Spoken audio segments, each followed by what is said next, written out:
So while there's many strong threats and terrors on the tables of 40k 10th edition, let's talk about some of the other end of the field. What are some of the weakest units that Games Workshop really need to give a helping hand to?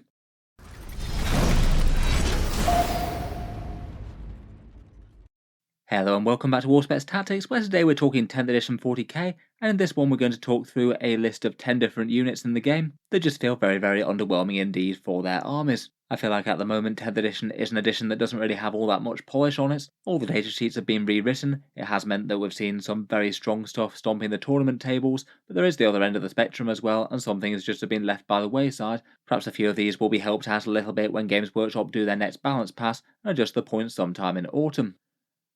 For this video, I thought I'd ask you guys for some examples of some of the weakest things in the game right now, with a community post asking you which of the units most needed help currently. With that in mind, there's a short list of 10 here, so I thought for a bit of interest we'd mainly just talk through one unit from each faction, then mention a few other potential candidates as we go along.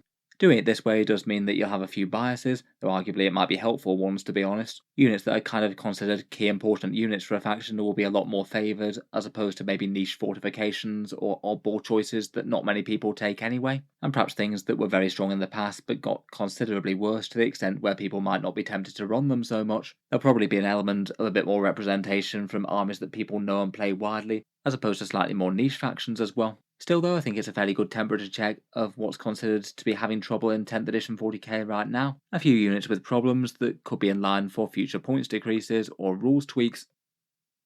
First up, before the top 10, I thought we'd just do a couple of honourable mentions though, perhaps in particular for the Sisters of Battle and the Death Guard. There were quite a lot of people just saying units in the faction in general, as opposed to it maybe being quite so obvious as to exactly which units are the very weakest out of the entire army. Both armies in the game are having a lot of trouble competitively right now, without all that many strong performances at tournaments, at least for most people. A lot of the stuff is kind of usable within the faction, and they maybe don't have the worst internal balance in the world, but the majority of their units are having a bit of trouble compared with wider 40k, even if none of their units quite ranked high enough with people's votes to feature on the top 10. For the Sisters, lots of units were mentioned, but Retributors the single most. I think perhaps because they were such a powerhouse unit in the previous codex that it does really feel a bit of a power vacuum for them once they're toned down to strength 9 on the multi-melters, wounding most vehicles on a 5+ in 10th as opposed to a 4+ or better in 9th, and also the 18-inch range being kind of killer for a unit that doesn't move all that quickly. Can perhaps still be okay when jumping out of immolators, as that helps both the range and gives them some rerolls as well, but compared with a fair few other factions' heavy weapon squads, they do feel kind of underwhelming. The same might perhaps be true from the Death Guard, a lot of units that basically just work kind of okay, but just are a bit uninspiring, not really much synergy for the faction, and overall power levels for most of the units are just kind of low. I feel like they either really need just some sort of universal special rule adding back to them, maybe disgustingly resilient or a new version of that, or just having some small points cuts basically across the board to amp up their overall power level. A lot of their datasheet rules definitely feel a little bit on the underwhelming side compared with a lot of the other armies out there in the game. Otherwise, just for some other notable choices that didn't quite make it into the top 10, the Winged Prime for Tyranids maybe isn't quite living up to his Terminator ripping expectations in the trailer. Maybe he's just particularly prominent in people's minds because of the Leviathan box, even if he perhaps can be okay-ish with Gargoyles. Dread Knights for the Grey Knights are feeling a bit underpowered after being a powerhouse unit for the faction in 9th. Vashtor and the Lord Discordant feel a bit overcosted for their defensive profiles and damage for Chaos Space Marines. Tactical Marines for the Loyalists are pretty painful in big squads of 10, not unusable, but just rarely going to outcompete a whole bunch of the Primaris options, and you could probably follow that up with most of the fortifications in the game as well. There's a lot of things that just feel a bit mediocre or overcosted there, things like maybe the Web Waygates or the Necron conversions of Dominion. Again, though, they're sort of seen as slightly more niche choices, and perhaps just don't really stick in people's minds as much. Let's get into the top 10 as voted though. First up we have the Storm Guardians. I think no one would accuse Eldari of being a weak army right now, powering through a whole bunch of tournaments and still seem to be doing kind of fine even despite the nerfs happening. But in an otherwise strong army, the Storm Guardians just feel massively outcompeted compared with most of their peers. These guys are 115 points for a score of 10 plus the Serpent Scale platform, and your average Guardian comes with a fairly awful melee at just 2 attacks at strength 3, AP 0 and damage 1. Those swords just really aren't particularly impressive. You can give a couple of them power weapons for a princely strength 4 and AP 2. You can take a couple of fusion guns in the squad, and they are admittedly a tiny bit more resilient than a bunch of other Eldar units, but a 5+ invulnerable save just really doesn't quite get them there when you're only toughness 3. Perhaps the worst news for them though is just comparing them to the slightly cheaper Guardian Defenders, who get their heavy weapon, the Fate dice farming instead of their sticky objectives roll, and some actually okay generalist shooting with the Shuriken catapults. Overall a very powerful faction, but maybe one unit in there that needs a bit more help.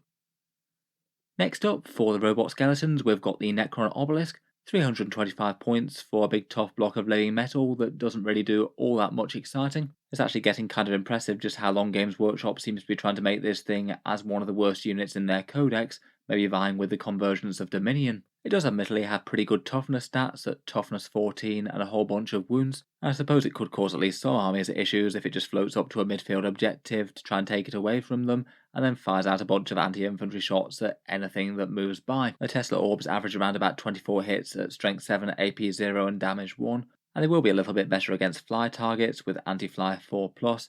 It's really not too bad against hordes if you happen to be playing one, but really fairly awful against most heavier targets. It can also slow down a unit that has to be fairly close to do so, with a -2 move, advance and charge things. Overall, at least against a few army lists, it could actually cause some problems, but with those sort of not generalist stats, it's just not really going to be a take-all-comers pick, not compared with upgrading to the monolith for a few extra points, and they're not really considered the pinnacle of Necron strength right now.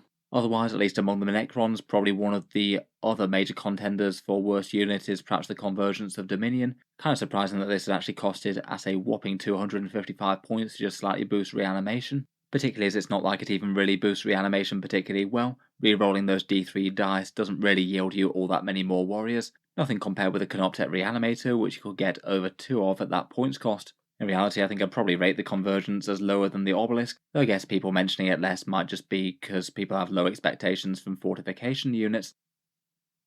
Next up, voted in 8th place with a Sanguinary Guard, 215 points or 430 points is pretty huge for 2 wound Space Marines. In 9th edition, they were kind of gods of the Blood Angels Codex for a bit, perhaps one of the major strength reasons for why to run Blood Angels in the first place. Main list ran 3 big units of these, plus Dante and some other support characters. In 10th edition they still have their advantages. I think they could still be an okay unit at the right cost, but just having their points cost bumped all the way up to 43 points per model effectively is just far too much. Their advantages that they get are -1 to wound when the Warlord's in their unit, a slight change around from the +1 to hit that they had before, makes them a tiny bit tougher but still not significantly so I'd say. They have a -1 to hit in combat, objective control 2 with the banner, and it's probably best to take mass Inferno pistols to give them a bit of an anti-tank punch, as well as their anti-elite combat damage. I feel like perhaps Games Workshop have just slightly overestimated their advantages here, particularly not having quite as many cool things that they can do with Blood Angel synergies as they could in 9th. The -1 to wound is really quite nice, and 2+ armor saves are a little bit more relevant in 10th edition with a little bit less AP in the game, but they still do die very easily for how much they cost. It is a bit odd seeing them costing more than a toughness 5 Terminator. I feel like perhaps Games Workshop has been putting a bit of a premium on jump infantry in 10th edition. Things like the Venatari Custodians and the Triarch Praetorians seem like they're a bit overcosted compared with what you might expect in 9th. Particularly within the Blood Angels Codex as well, I think it'd be kind of hard to justify them too much compared with Death Company, with mass Power Fists and Inferno Pistols for just 155 points for a squad of 5 of them. Just seems like a better deal overall. Moving on and voted into 7th place, we have Uthar the Destined. In 9th edition, you'd often find him hanging around a Hecaton Land Fortress railgun and just magically converting the wound roll into ignores invulnerable save splash damage. But in 10th edition, he's had a bit of a come down. Not too bad personal stats, but arguably doing less for his unit than a standard Carl. He's 115 points and the Carl is 90. They both can throw out judgment tokens and also give the squad a 5+ invulnerable save with a rampart crest if needed, though the Carl does have the nice advantage of getting lethal hits on his units, so a bunch of auto wounds there. For the extra 25 points, Uthar gets improved toughness, damage becomes 1 against him, so it does take a fair few hits to kill him at least. He has slightly better melee with strength 6, AP 3 and damage 2 with devastating wounds. And then his personal ability has become change 1 dice to a 6 each turn, either with hit or wound rolls. For some reason he can do it with damage rolls as well, despite not actually having any multi-damage rolls that he can affect with that. It does mean that you should be able to guarantee a mortal wound or 2 with him once per turn when he shoots and fights. Overall though, he's perhaps one of the more underwhelming units in an index that really doesn't have a whole load of raw power in it in the first place. Perhaps okay if he does manage to catch up with elite infantry, but probably not so good that you'd actually want to take him over a standard Carl with the extra buffs and the big points savings.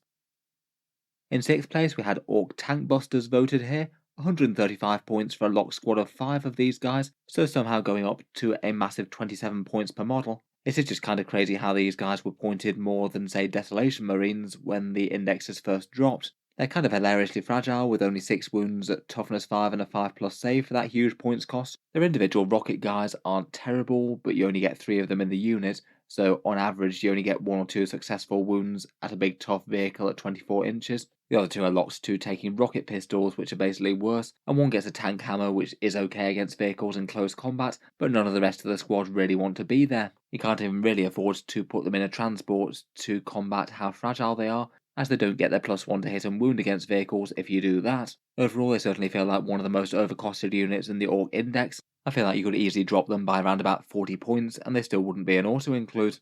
The Orcs maybe do have a little bit of competition for weaker units though. The Big Ed Boss Bunker is just very overcosted for what it does, basically just being a somewhat tough, immobile firing deck. The Stomper still seems a bit overcosted at 800 points, though at least you can get somewhat straight shooting out of it with the addition of a further mini-mech. And as we'll get onto in a second when we talk about some flyers, the Orc Bombers have a serious problem with aircraft things in 10th edition. I'm perhaps not too surprised to see Tankbustas voted pretty high on this though. Anti-vehicle is something that Orcs might struggle for at least a little bit, so these guys being good could really help them quite a lot.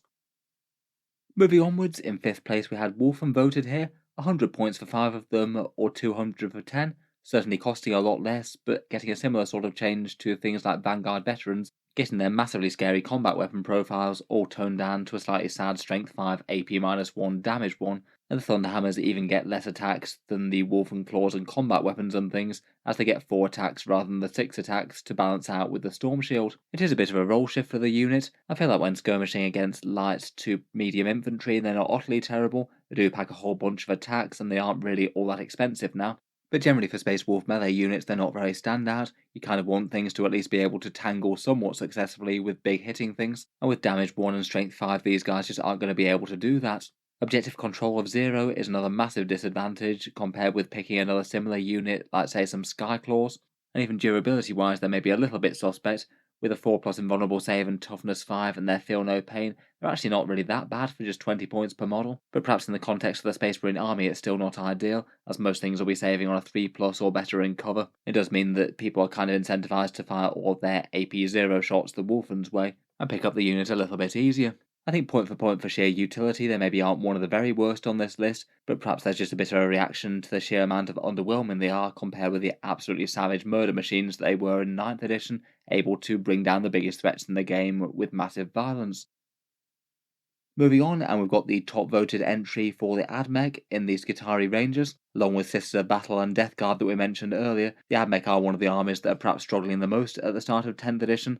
Lots of units that aren't particularly exciting, besides maybe some Cataphrons. And out of the units that used to be pretty good in 9th edition, the Skitarii Rangers have perhaps had it worse than most in the adjustment. They have had a rather unfortunate combo of going up massively in points cost to 125 points, and then getting all sorts of nerfs as they do so at the same time. The squad size is locked to 10, so they're far less efficient for characters or stratagems and things. There's just fewer synergy options around with low hidden squad relics, or quite as many stacking things like Holy Order traits. Their standard rifles drop down from AP1 to AP0, and they're hitting on a 4+ all the time now. And possibly most painful of all is their save dropping down from a 4+ with a 5+ invulnerable save at the end of 9th edition to a 5+ save with a 6+ invulnerable at the start of 10th. It is a bit weird that these half-machine soldiers now have a worse armor save than say things like Guardian Defenders or Drukhari Cavalite Warriors.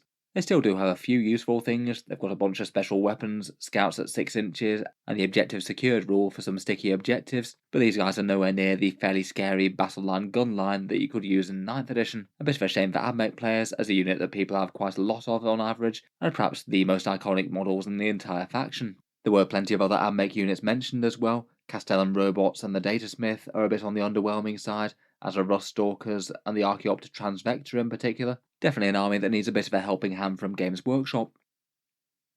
Next up, in 3rd place, we perhaps have a recent entry that got very notable in the Harpy. I would say a fair few of its problems perhaps apply to a fair few of the other bombers in the game, and arguably some of them are just utterly ruined by the aircraft rules to a greater extent than this. The Harpy though at least has the hover rule so it can start on the board, and before Games Workshop decided to bump the points up a bit, it was 170 points, generally considered to be a bit on the underwhelming side at that kind of points cost. It did come down a little bit compared with its god tier version in 9th, but its guns all became twin linked and a bit worse as well. and it also lost some other stuff like the -1 to hit from Fly. It was a bit niche, but then Games Workshop just slapped it with an enormous 60-point nerf. I think perhaps just because they were trying to tone down the Biovore and the Spore Mine seeding it can do to stop enemies advancing properly, and I guess that Harpy's got caught in the crossfire with that, just happening to be another unit that spawns Spore Mines, even if it couldn't do it anywhere near as efficiently or usefully. It is just a little bit unfortunate though that it went from being a mediocre unit to perhaps one of the worst units in the entire Tyranid Codex,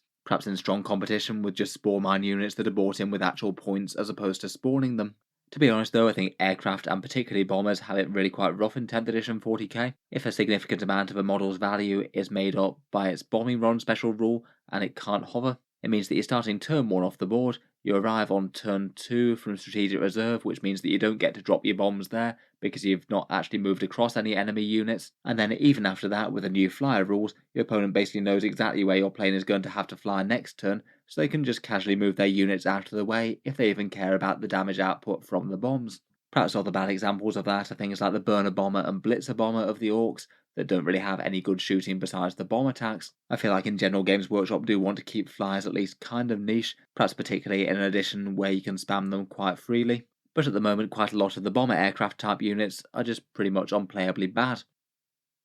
Next up, and voted into second, were the Tau Tactical Drones. I must admit, I was kind of surprised when I saw the points cost for these.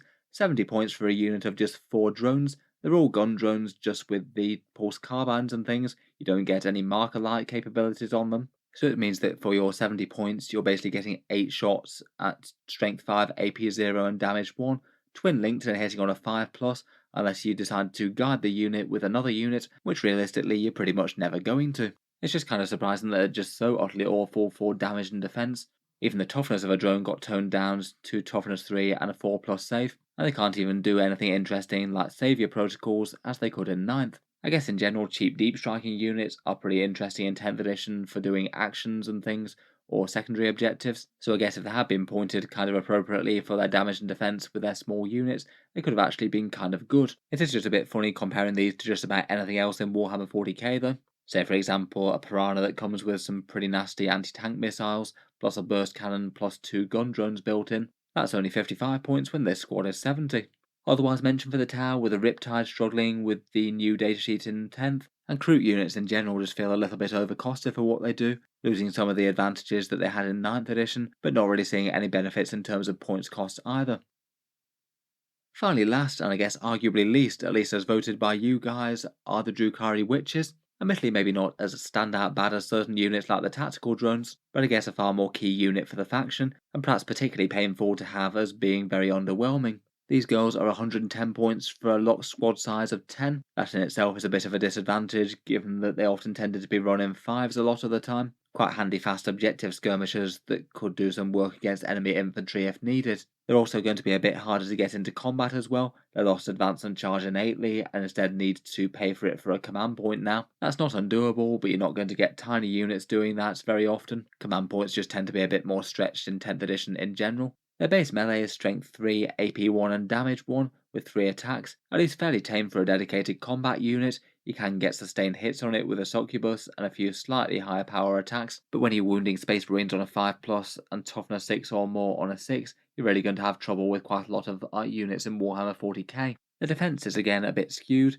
Toughness 3 with a 6+ invulnerable save at range, though it does go up to a 4+ in combat. Not too bad there, but it's still not great in an edition where Overwatch is a thing. If you do move them in front of a unit that's got a fair bit of volume fire, or even worse flamers, you could be losing a good chunk of the squad or even all of them. Perhaps the best thing is that locking enemies in combat now grants desperate escape, but it still doesn't mean that they necessarily can't fall back, it just means that they take casualties, and your opponent has the option to choose whether or not that makes sense for them or not, or if they could just afford to countercharge something. Finally, they also lost combat drugs as well, which I thought was quite a nice advantage for them, being able to tailor the units to extra speed or extra strength or something, as was needed for any sinister Drukhari plans. Overall, probably a squad that could at least afford to go down a point or two. I can't help but think, though, that probably Drukhari players would just like their abilities to be a little bit better, actually be some slightly more dangerous blenders against medium infantry as opposed to just light ones. So anyway, there we have it, a top 10 list of some of the weakest units in Warhammer 40k 10th edition as voted by you guys. Let me know what you make of the choices on the list, and is there anything else that deserves to be ranked higher or an honourable mention? Let me know down in the comments, or anything in particular that you'd like to see improved for these guys. Is it just points cost, or would you prefer rules changes for them?